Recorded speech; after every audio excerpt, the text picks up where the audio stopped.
Hello everyone, welcome back to my channel and welcome to my new vlog. আশা করছি তোমরা সকলে খুব ভালো আছো, আমরাও বেশ ভালো রয়েছি। এখন হচ্ছে 23 তারিখ রাত 12টা। আমি কেক কাটতে বসে পড়েছি। এই কেকটা হোটেল থেকে দিয়েছে কমপ্লিমেন্টারি হিসেবে।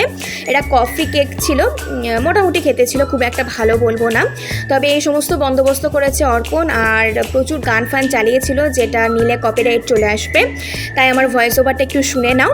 আশা করছি এই ভিডিওটা তোমাদের খুব ভালো লাগবে। ভালো লাগলে লাইক, কমেন্ট, শেয়ার এবং চ্যানেলটাকে সাবস্ক্রাইব করে দিও।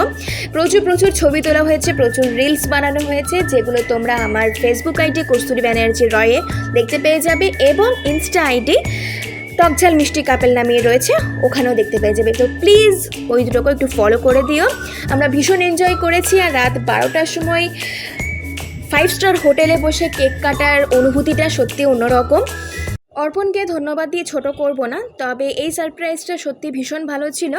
সকলের বিরুদ্ধে গিয়ে অর্পণ যে তার বউকে প্রায়োরিটি দিয়েছে, বউয়ের জন্মদিনটাকে এত সুন্দর করে পালন করছে, হয়তো অনেকের ভালো লাগবে, অনেকের ভালো লাগবে না। যাদের ভালো লাগবে না তাদেরকে বলবো প্লিজ আমার ভিডিওটা স্কিপ করে যান, কারণ আমার ওই সমস্ত মানুষদেরকেও ভালো লাগে না, পছন্দ করি না।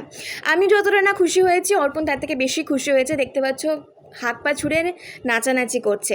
তারপরে দুজনে মিলে বেশ কিছুক্ষণ সময় কাটালাম। আর রাতের কলকাতা কতটা নিস্তব্ধ হতে পারে সেটা তোমাদের সাথে একটু শেয়ার করলাম। বেশ কিছুক্ষণ আমরা এখানে বসেছিলাম, চুপচাপ হয়ে গেছে, হাতে গোনা কয়েকটা গাড়ি যাচ্ছে, ভীষণ ভালো লাগলো। তো আজকের মতো ভিডিওটা এখানেই শেষ করলাম। ভালো লাগলে লাইক, কমেন্ট, শেয়ার এবং সাবস্ক্রাইব করে দিও। বাই।